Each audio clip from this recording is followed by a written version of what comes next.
మీ రాజకీయ జీవితంలో మీరు పోటీ చేసిన నియోజకవర్గాల్లో మా మండలం లేదు. అయినా మా మండలాన్ని మీ కన్నబిడ్డలాగా భావించి మా మండలానికి కావలసిన అన్ని వసతులు కల్పించిన దేవుడు మీరే సార్.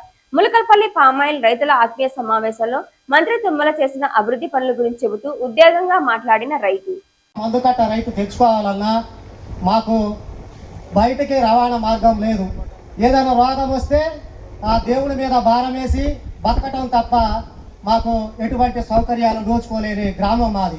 అలాంటి పరిస్థితుల్లో తుమ్మల నాగేశ్వరరావు గారు తెలుగుదేశం గవర్నమెంట్లో మాకు రోడ్లు భవనాల శాఖ మంత్రిగా ఉన్నప్పుడు మా ప్రాంతం నుంచి వస్తూ ఉంటే నేను అడిగా సార్ని, సార్ మాకు రోడ్డు లేదు, మా వాగులకి బ్రిడ్జి లేదు, రవాణా సౌకర్యం లేదు, మంచినీళ్ళ ట్యాంకులు లేవు సార్, మా ఈ ప్రాంతం ఇట్టుంది అంటే సార్ ఒకటే చెప్పారు, నేను చూస్తా.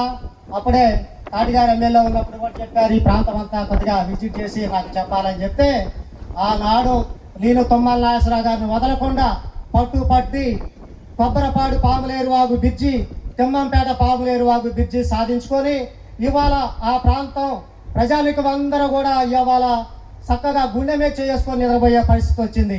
ఎవరు కారణం అంటే గౌరవనీయ తుమ్మల నాగేశ్వరరావు గారని నేను ఈ సందర్భంగా తెలియజేస్తా ఉన్నా. ఇవాళ రైతులు హాయిగా మరి ఇతర ప్రాంతాలకు వెళ్ళి మందు కట్టలు తెచ్చుకుంటున్నారు, వ్యాపారాలు చేసుకుంటున్నారు.